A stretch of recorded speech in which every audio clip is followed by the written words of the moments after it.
Greetings from South Korea. I am Arirang News AI anchor. Here is the news making headlines today. Global oil prices surged sharply after military exchanges between Israel and Iran targeted key energy infrastructure across the Middle East. May delivery Brent crude futures, a global benchmark, jumped above $111 as of 4:48 p.m. Eastern Time. Brent crude returned to the $110 range for the first time in 9 days, while April delivery West Texas Intermediate futures climbed to $100 a barrel. This comes as Iranian state media reported that Israel struck gas processing infrastructure for the South Pars field, which accounts for more than 70% of Iran's natural gas production.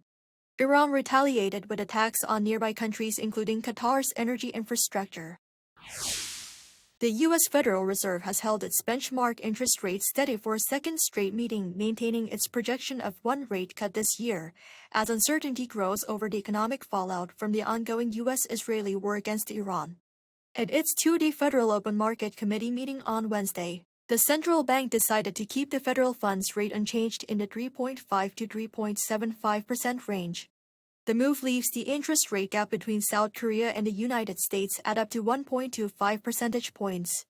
The decision also comes as policymakers face a difficult balancing act.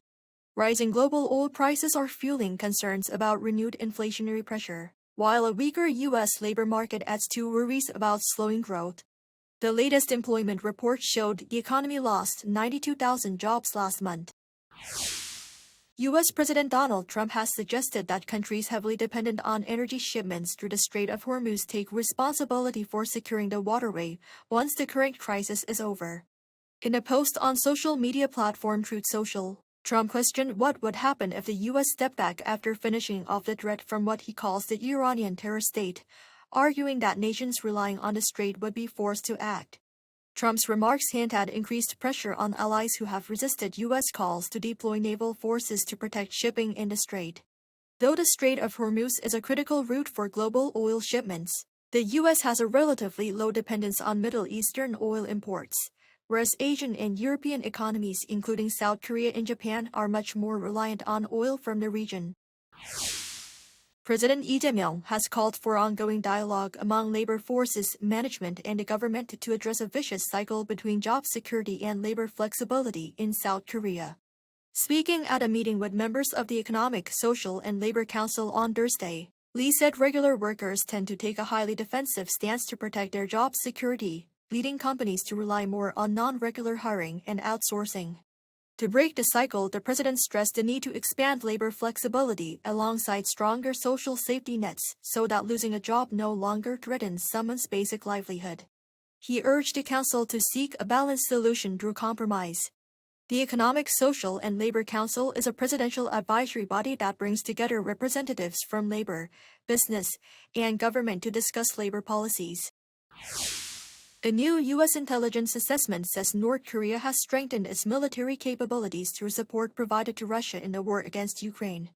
The findings come from the Office of the Director of National Intelligence's annual threat assessment of the U.S. intelligence community released on Wednesday. The report says North Korean forces have gained valuable modern combat experience and equipment, though the long-term impact will depend on how effectively Pyongyang institutionalizes those lessons. Despite the gains, the assessment notes the North is still likely to remain deterred by the U.S. and its allies. It also warns that Pyongyang continues to expand its strategic weapons programs, including missiles and nuclear warheads, and highlights its increasingly sophisticated cyber operations as a growing security threat. That is all from me today. Thank you for watching.